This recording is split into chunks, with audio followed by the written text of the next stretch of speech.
요한계시록 6장 9절부터 17절 말씀 가지고 누가 능히 견뎌낼 수 있겠는가 라는 제목으로 함께 은혜 나누고자 합니다. 오늘 말씀은 다섯째와 여섯째 봉인을 떼었을 때 요한이 본 것과 들은 것입니다.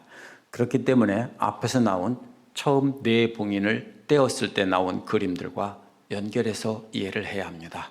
앞에서 나온 네 봉인을 떼었을 때 본 네 가지 말들의 색깔은 정복 전쟁과 그 후에 연결되어 나타나는 참혹한 일들을 순서대로 나열한 것이라고 했습니다. 정복군이 휩쓸고 지나간 뒤에는 내란이 일어나고 기근으로 굶어 죽어서 시체들이 썩어가는 장면이라고 그랬습니다. 이는 봉인을 떼어서 하나님의 심판의 말씀을 읽어줄 사람이 없다고 요한이 통곡할 때 울지 말라고 하며 믿는 자들의 눈물을 닦아주시던 말씀이었습니다. 이어지는 다섯째 봉인과 여섯째 봉인은 앞에 네 봉인을 떼었을 때 보여준 일이 이루어지려면 얼마나 더 오래 기다려야 되느냐라는 질문과 그에 대한 대답입니다. 그래서 다섯째 봉인과 여섯째 봉인은 앞에서 네 명의 말탄 사람들의 결과로 연결되는 것입니다. 그런데 여섯째 봉인을 뗄 때 나온 마지막 때의 일들을 실제로 그대로 이루어질 일로 보고 과학적으로 해석하려는 사람들이 있습니다. 그래서 성경을 과학적으로 해석하려는 사람들이 있는데요, 이것은 약간 문제가 있습니다. 왜 그러냐면 계시록은 과학적인 사실을 썼다기보다는 눈으로 볼 수 없고 말로 형언할 수 없는 것을 상징과 비유를 통해서 전달하고 있는 것이기 때문입니다. 이 부분만 따로 사실대로 그대로 이루어진다 이렇게 해석할 수 없습니다. 계시록은 상징과 비유로 하나님 나라와 하나님께서 하실 일들을 시적인 언어로 표현한 것입니다. 일곱 봉인과 일곱 나팔과 일곱 대접 심판들은 비슷한 생각들이 세 가지 다른 방식으로 표현되며 충격이 점점 더 강화되는 모습입니다. 마치 한국 드라마와 똑같습니다. 미국 드라마들은 그냥 일직선으로 쫙 나가면서 갈등이 고조되다가 그 갈등이 다 하나로 모아지면 그냥 끝납니다. 근데 한국 드라마들은 그런 거 갔다가 다시 또 새로운 갈등이 생기고 또다시 새로운 갈등이 생기면서 점점 어떻게 됩니까? 그 주제가 강화되죠. 계시록도 바로 그와 같은 형태로 되어 있습니다. 그래서 계시록과 여기에 나온 이 내용들은요, 계시록에 나온 내용들은 마치 작곡가가 같은 주제로 가지고서 세 가지로 변주시켜서 연주하도록 작곡된 것과도 같습니다. 우리가 알고 있는 베토벤의 운명교향곡이나 이런 것들도요, 계속 주제가 처음 나온 간단한 주제가 계속 변주되면서 반복됩니다. 그것처럼 하나님의 심판의 말씀도 조금씩 변화되면서 강조되는 것으로 우리가 계시록 전체를 이해해야 됩니다. 오늘 말씀의 핵심은요, 다섯 번째 봉인에 나오는 조금만 더 기다리라는 하나님의 말 대답과 여섯째 봉인 끝부분에 나오는 이러한 심판을 누가 견뎌낼 수 있겠느냐는 말씀입니다. 그래서 이를 통해서 이 말씀에 나타난 하나님의 마음을 알아보고 우리도 선한 싸움 다 싸우고 승리하여 흰옷을 입혀주실 날을 기대하며 살아가도록 해야 되겠습니다.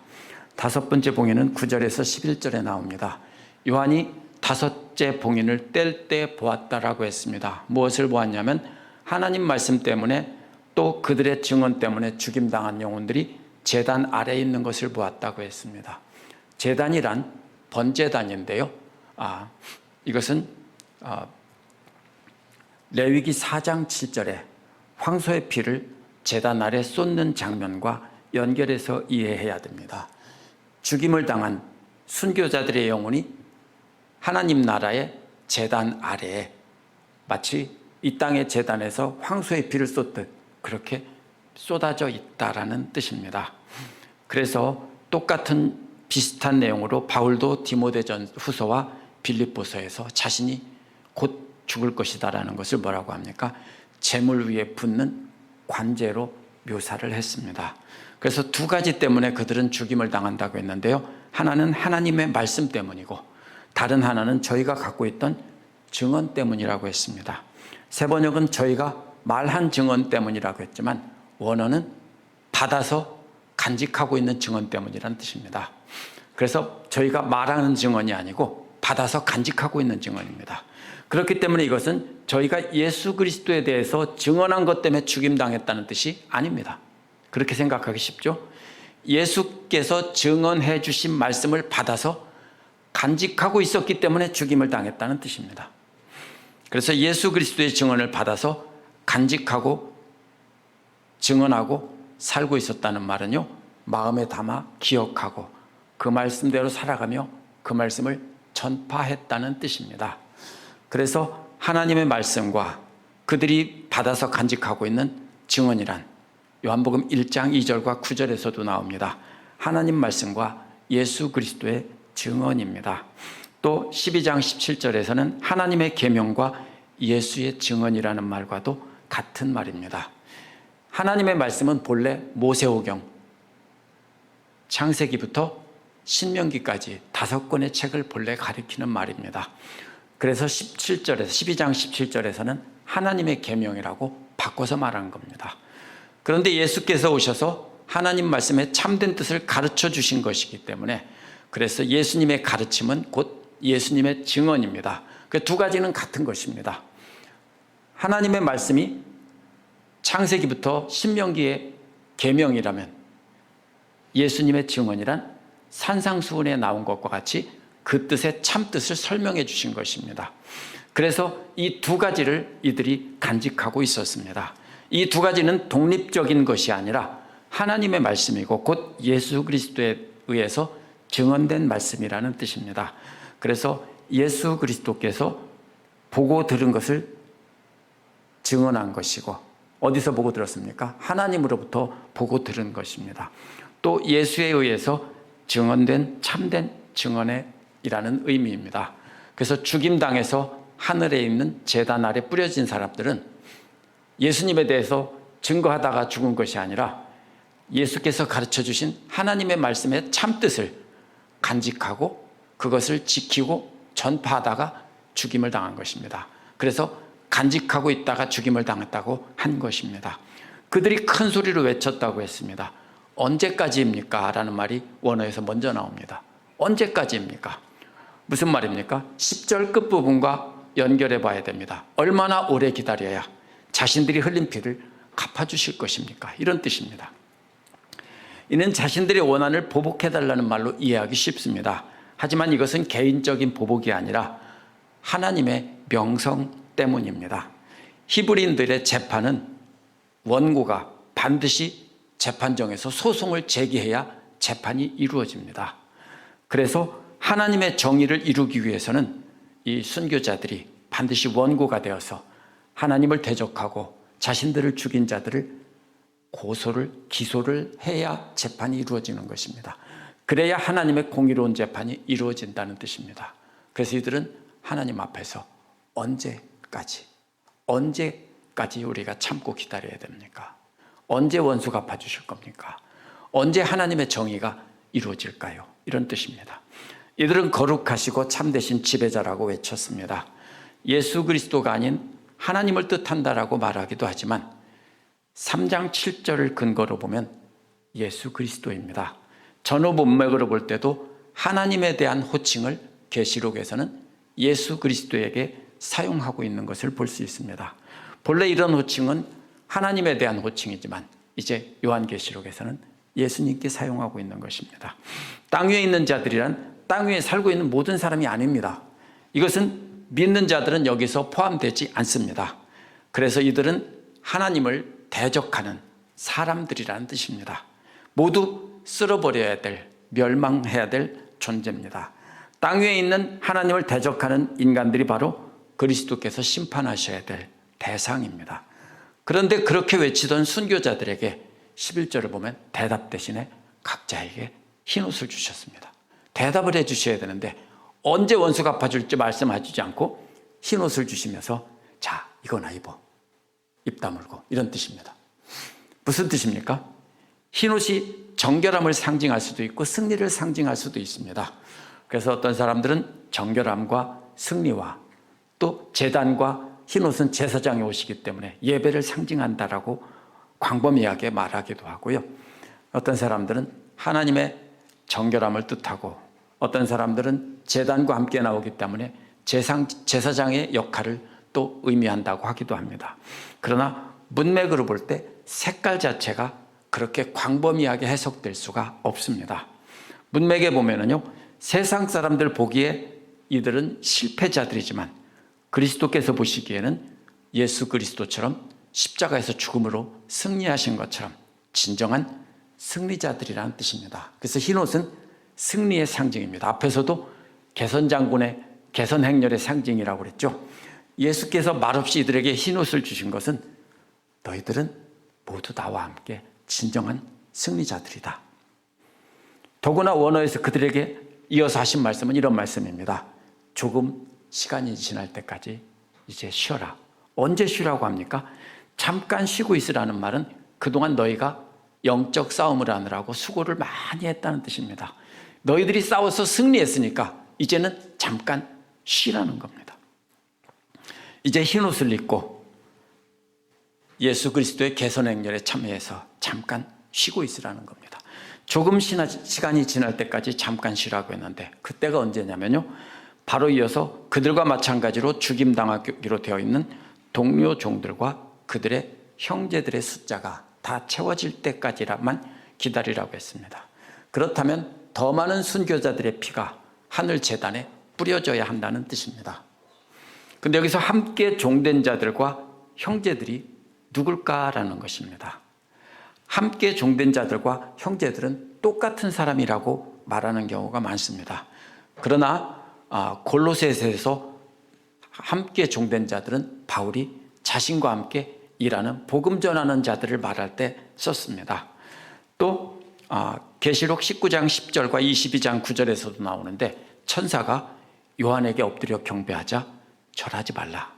나도 너와 같은 함께 종된 자다. 이렇게 말하는 장면이 나옵니다. 이런 것이 엄밀한 의미를 보면 함께 종된 자라는 말은 함께 복음을 전하는 일을 하는 자라는 뜻이고요. 형제들이라는 말은 조금 범위가 넓지만 함께 종된 자들과 함께 또한 일반 성도들까지 다 포함하는 말입니다. 그러니까 사역자들이든 아닌 사람이든 모두 다를 가리키는 말이 이 두 가지 말입니다. 초대교회에서는요, 오늘날처럼 사역자들과 일반 성도들의 구별이 없었습니다. 왜 그러냐면 그 당시에는 신학교도 없고요, 누구든지 은혜 받고 성령 받고 예수 그리스도의 증인된 사람들이 처음에는 증언을 했기 때문에 이렇게 엄격하게 구별하지는 않았습니다. 모두가 다 복음 전하고 복음 전하는 일에 때문에 순교를 했습니다. 12절에서 17절은 여섯째 봉인이 나옵니다. 흰 옷을 주시며 조금만 기다리라고 하신 주님께서 이어서 보여주신 것은 하나님의 진노입니다. 그러나 당장 이루어질 일이 아니라 순교자들의 숫자가 다 찰 때까지 기다리라고 한 그 시간이 지난 뒤에 일어날 하나님의 진노입니다. 그러나 이 진노는 또한 하나님의 한결같은 사랑이기도 합니다. 여기서 많은 사람들이 초점을 놓칩니다. 순교자들이 많이 죽어야 된다는 뜻이 아닙니다. 순교자들이 죽어서 일정 수가 차야 된다는 뜻이 아니라 순교자들이 희생되더라도 하나님을 대적하는 사람들이 회개하고 돌아오기를 기다리시는 하나님의 마음입니다. 그러한 시간이 지나면 이제 하나님께서 끝하고 교회를 핍박하는 세력들을 완전히 쓸어버릴 것이다. 그런 내용입니다. 요한은 또 보았습니다 라는 말로 여섯째 봉인을 뗄 때 이렇게 말합니다. 여섯째 봉인을 뗄 때 본 것은 큰 지진이 일어나며 하늘의 해와 달과 별들이 힘을 잃고 사라지는 것이 나옵니다. 해가 검은 털로 짠 천처럼 검어진다고 했는데요, 검은 천으로 짠 천이란 검은 염소의 털로 짠 천입니다. 어디가 이게 유명했냐면요, 사울의 고향인 길리기아의 염소 털로 짠 것이 아주 유명했습니다. 그래서 바울도 텐트 만드는 일을 했을지도 모릅니다. 이것은 베두인들, 유목민들이 쓰던 텐트인데요, 검은 염소 털로 짭니다. 그러면 어떻게 되냐면요, 더울 때는 염소털로 짠 것이 사이사이로 바람이 잘 들어와서 바람이 잘 통하는 시원한 텐트가 됩니다. 그러나 비가 오면 털이 부풀어 올라서 꽉 차기 때문에 비가 한 방울도 새지 않습니다. 그래서 이 염소털로 짠 천은 유목민들이 텐트를 만드는 데 가장 적합한 옷이었고요. 상복도 마찬가지입니다. 상복은 계속 이렇게 있어야 되는데 그때 더운 날은 시원하고 비가 오면 비를 막아주는 그런 오늘날 고어텍스보다 더 훌륭한 그런 천입니다. 그래서 이것은 그 당시 사람들이 흔히 볼 수 있는 천 중에서 가장 새카만 색이라는 뜻입니다. 하늘의 해가 그렇게 된다는 것은 완전히 빛을 잃는다는 것입니다. 제가 이 털 얘기한 것은 사실 본문의 의미와 큰 관계가 없이 그 사람들이 머릿속으로 이걸 어떻게 받아들였냐를 설명해 드린 겁니다. 달은 또 전체가 핏빛처럼 된다고 했습니다. 태양이 빛을 잃었기 때문에 태양의 빛을 받아서 반사하는 빛은 점점 어두워지면 핏빛이 되는 겁니다. 그래서 하늘의 별들은 땅으로 쏟아진다고 했는데 그 모습이 마치 거센 바람에 흔들려 쏟아지는 무화과 열매 같다고 했습니다. 여기서 설익은 무화과라는 말은 제철이 아닌 겨울철에 열리는 것입니다. 우리 교회에 있는 무화과 모두도 관찰해 보면요, 봄에 열리지만 또 겨울철이 시작될 무렵에 늦은 가을에 열립니다. 이스라엘에서도 그렇게 열리는데요, 이것은 겨울철에 열려서 익지 못하는 이유가 우리나라는 7, 8월에 7월에 뭐가 옵니까? 장마가 오고 태풍이 불죠. 그런데 지중해 연안은 언제 오냐면 겨울과 봄 사이에 유라굴로라고 하는 그 허리케인이 불고 또 비가 많이 옵니다. 그래서 그때 거센 바람이 불어올 때 이 겨울 무화과가 우수수 쏟아지는 장면을 말합니다. 역시 그 사람들이 쉽게 볼 수 있는 것을 가지고 비유로 설명한 것입니다. 해와 달과 별 다음에는 하늘과 땅의 모습이 나옵니다. 하늘은 마치 두루마리가 둘둘 말려서 그 자리에서 찢겨나간다, 이런 뜻입니다. 두루마리란요, 성전에서 쓰이던 성경 두루마리와 같은 것입니다. 책을 둘둘 말하고 또 한쪽으로 펴가면서 읽는 겁니다. 다 보고 나면 어떻게 됩니까? 둘둘 말아서 넣어놓으면 볼 수가 없죠. 하늘을 그런 두루마리 천으로 생각하고 하나님이 쫙 뜯어서 둘둘둘둘 말아서 치워버리니까 하늘이 더 이상 보이지 않았다, 이런 뜻입니다. 아무것도 보이지 않았다는 겁니다. 또 모든 산과 섬이란 땅의 모습입니다. 산이란 무엇입니까? 육지에서 높이 솟아있는 것으로 육지의 대표고요, 섬이란 바다에서 높이 솟아있는 것으로 바다의 대표입니다. 그래서 이것들이 있던 자리에서 움직인다는 겁니다. 무슨 뜻입니까? 이 땅과 바다는 그냥 종이 찢듯이 쫙쫙 찢어서 내던져서 제자리에서 다 흩어진다는 뜻입니다. 둘 다 비슷한 그림입니다. 하늘은 말아서 뜯어 치워버리고 땅은 찢어서 조각조각 흩어진다는 뜻입니다. 그래서 이것은 하나님의 분노를 나타냅니다. 언제 그렇게 합니까? 분노했을 때 그렇게 하죠. 우리가 언제 찢습니까? $1,000,000,000짜리 수표를 승질나면 쫙 찢어서 버리겠죠. 언제 그렇게 합니까? 분노했을 때입니다. 그렇죠? 언제 확 걷어서 치워버립니까?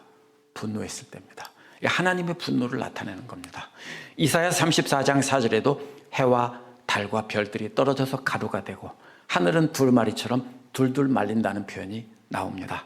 이러한 현상들은 마지막 때 실제 일어날 일일까요? 아니면 하나님을 대적하는 자들을 완전히 멸한다는 비유일까요? 이 내용을 가만히 연결해 보면 굉장히 과학적입니다. 해가 검어지고 달빛이 붉어진다는 것은요, 굉장히 과학적입니다. 그렇기 때문에 이걸 가지고 뭐라고 합니까? 실제로 일어날 것이라고 해석하는 사람들이 있습니다. 과학적으로 가능한 설명이기 때문입니다. 그래서 그대로 받아들여야 된다. 마지막 때, 세상의 종말 때 이런 일이 올 것이다, 이렇게 말합니다. 그러나 이는 비유적으로 해석하면서 그것이 아니라 이것은 비유로 해석해야 된다고 말하기도 합니다. 어떻게 해석할까요? 마지막 심판이 진행되는 장면이 아니라 마지막 심판이 시작되는 것을 비유적으로 묘사한 말입니다. 그래서 이것은 하나님께서 세상을 심판하시는 그 경이로운 모습을 묘사한 것입니다. 계시록은 눈으로 볼 수 없는 하나님과 하나님 나라와 하나님의 심판에 대해서 상징과 비유로 묘사한 것이기 때문입니다. 그렇기 때문에 이 부분만 과학적으로 설명하고 나머지는 비유라고 말할 수 없습니다.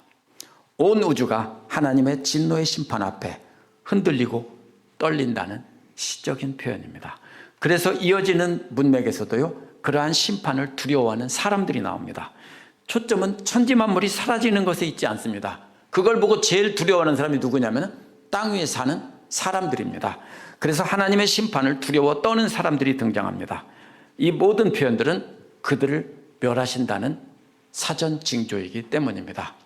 그래서 지진대에 살면서 이렇게 설명하는 사람들도 있습니다. 지진대에 살면서 또 지중해를 중심으로 생활하던 사람들이 이 오늘날 유럽과 소아시아와 북아프리카 사람들입니다.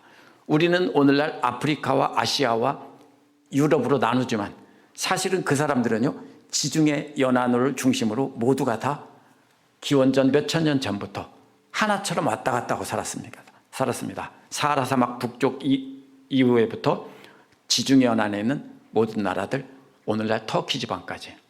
그래서 그 사람들은 우리보다 훨씬 더 배와 항해에 진심인 사람들입니다.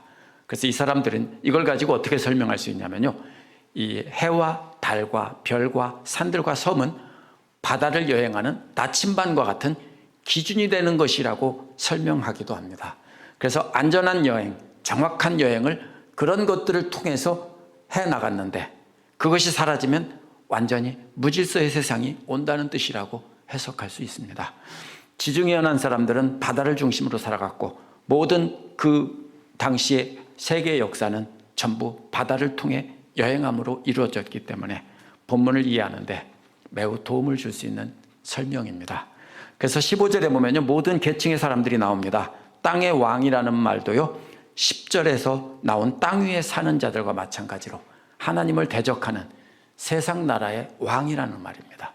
그 다음에는 왕들 다음에 비슷한 수준의 사람들이 둘씩 세 쌍으로 되어 있습니다. 첫 번째 쌍은 고관이란 행정권을 가지고 왕의 명령을 받아서 다스리던 고위 관료입니다. 장군이란 바로 또한 왕의 명령을 받아서 나라를 지키고 전쟁을 수행하던 가장 높은 사람들입니다. 그래서 고관들과 장군들은 같은 레벨의 최고 지도자들, 우리나라로 말하면 문반, 무반의 그 높은 신하들과 같습니다. 부자들과 힘센 사람이란 고관들과 장군들 아래에 있는 짝을 이루는 사람입니다. 부자가 뭘 많이 갖고 있습니까? 돈을 많이 갖고 있습니다. 그래서 사람들의 지도자 역할을 합니다. 또 개역에서는 강한 자로 번역했고 세번역에서는 세도가로 번역한 말은 원어에서는 힘이 많은 사람이라는 뜻입니다. 돈이 많거나 힘이 많으면 뭐가 됩니까? 전쟁터에 나가서 공을 세워서 뭐가 됩니까? 굉장히 권력이 있는 사람이 되는 거죠. 그래서 돈이 많거나 힘이 많거나 이 두 가지가 바로 이 하급 관료들입니다. 그래서 왕 바로 밑에 있는 고위 관료들, 장성급, 이렇게 장차관급 사람들 밑에는 누가 있냐면 바로 이 부자들과 힘이 많은 사람들, 돈이 많은 사람과 힘이 많은 사람들이 함께 짝을 지어 나옵니다. 마지막으로 짝에 나오는 것은 노예와 자유민입니다. 이들은 왕들과 최고 권력자들과 백성 바로 위에 있는 실제 지도자들의 지배를 받던 사람들입니다. 종이나 자유민 둘 다 지배받던 하층민들입니다. 노예들 중에서 오랫동안 주인에게 충성을 다하면 보상으로 자유민으로 풀어줬습니다. 그런데요, 어떤 경우에는 부자나 이런 세도가들 집에 속해 있던 노예들이 아무것도 없는 자유민보다 더 나은 삶을 사는 경우가 많이 있었습니다. 왜냐하면 자유민들은 자기들이 벌어서 먹고 사는 걸 해결해야 되는데 노예들은 주인에게 충성하고 주인 집에 붙어서 먹고 사는 걱정이 없었기 때문입니다. 그래서 자유민이 노예들보다 훨씬 나을 것 같다라고 생각하지만 우리가 고대 사회를 잘못 이해한 것입니다. 앞에서 말한 하나님을 대적한 땅 위에 사는 사람들이 누구인지 전부 설명한 겁니다. 무슨 뜻입니까? 그러면 신분과 지위, 고하를 막론하고 모두 다라는 뜻입니다. 그들은 모두 자신들이 산과 바위 틈에 숨어 있었다고 했습니다. 그렇게 해서 숨어 있던 자들이 외치는 내용이 16절인데요. 이들의 외침은 9절에 하늘재단 아래에 있던 순교자들의 외침과 많이 닮았습니다. 그러나 이들은 어린 양에게 외치지 않고 자신들이 숨어 있던 산과 바위를 향해 외쳤습니다. 이들은 하나님을 믿지 않고 산이나 바위, 돌 같은 것들을, 해와 달 같은 것들, 이런 것들을 믿었기 때문입니다. 근데 자기들이 믿던 해와 달은 다 사라져버렸고 별들도 사라졌고, 그래서 산과 바위들에게 자기들이 기도하는 겁니다. 뭐라고 외칩니까?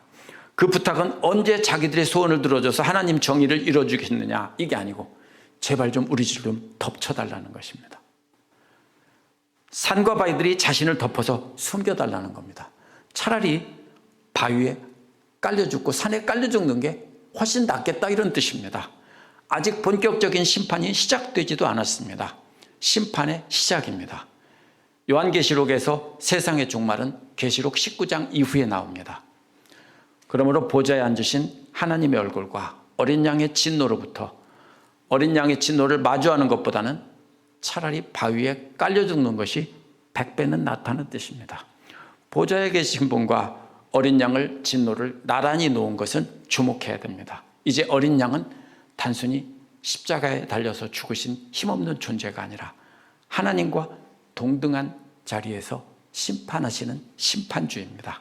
세상 사람들 보기에 예수님은 십자가에서 죽임당한 가장 연약한 양과 같은 존재입니다. 그러나 그분은 온 우주 만물을 다 말아버리고 찢어버리실 진노의 하나님이시라는 겁니다.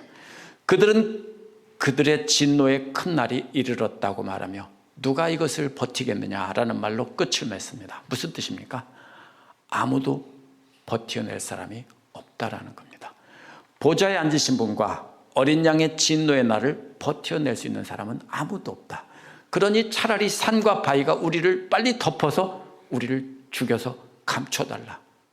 하나님의 진노 앞에 서지 않게, 어린 양의 진노 앞에 서지 않게, 이런 뜻입니다. 이 말은 나훔 1장 6절에도 나오는데 누가 능히 분노하신 분 앞에 서며 누가 능히 그 진노를 감당하랴 하는 말이 나옵니다. 하나님은 한없이 인내하시고 참으시고 기다리시는 분입니다. 그러나 하나님과 어린 양의 진노의 심판 날이 이르면 그것을 견디고 살아남을 사람은 아무도 없다는 겁니다. 하나님과 어린 양께서는 하늘 제단의 순교자들의 원수를 갚아주셔서 하나님의 대적들을 완전히 멸하시고 공의를 이루신다는 뜻입니다. 이렇게 보면 우리가 계시록을 굉장히 두려워하고 우리가 읽기를 주저하고 이렇게 해서 오랫동안 해석하지 않아서 많은 사람들이 이단들의 놀이터가 됐습니다. 그런데 이 계시록은요, 계속 반복해서 들으시고 우리가 바르게 알아야 이단들에게 넘어가지 않을 수 있습니다. 오늘 말씀의 핵심은 무서운 심판같이 보이지만 역설적으로도 핵심은 구약 전체에 나오는 하나님의 한결같은 사랑, 헤세드의 사랑입니다.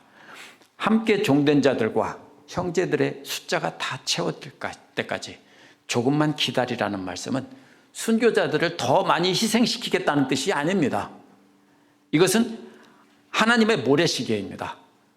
하나님께서 모래시계를 딱 엎어놓으시면서 조금만 기다려라, 요것만 배 내려오면 저것들을 내가 다 쓸어버리겠다, 이런 뜻입니다. 근데 왜 그렇게 합니까? 귀한 하나님의 자녀들이 죽는데요, 혹시 그 중에서 회개하고 돌아올 사람이 있을까 봐 기다리시는 겁니다. 조금만 더 참을 테니 너희들도 조금만 참고 기다려주지 않겠니? 이런 뜻입니다. 여섯째 봉인에서 나오는 해와 달과 별들이 모두 사라지는 것과 하늘을 둘둘 말아 버리시고 땅을 갈기갈기 찢으시는 모습도 완전히 멸망시킨다는 것이 그 초점이 아닙니다. 이건 두려움입니다. 하나님의 모래시계가 시간이 다 되고 하나님의 진노의 시간이 되면 버텨낼 수 있는 사람이 아무도 없다라고 두려움을 주는 겁니다. 그러니까 그 무서운 진노의 날이 오기 전에 회개하고 돌아오라. 이것이 오늘 말씀의 초점입니다. 요한계시록을 처음 봤던 사람들은 로마 황제를 신으로 섬기고 경배하지 않으면 죽게 되는 심각한 핍박에 있었습니다. 그래서 사자굴에 던져지던 것들이 꾸며진 이야기가 아니고 실제로 그리스도인들을 사자굴에 던져서 죽게 했고 검투사들과 싸워서 죽게 했습니다. 오늘 말씀은 그런 상황에서 성도들에게 조금만 더 참고 기다려주겠니? 내가 저 사람들을 지금 다 쓸어버릴 수가 없어. 혹시 그 중에서 돌아올 사람이 있을지 모르니까 조금만 더 기다려주겠니? 이런 뜻입니다.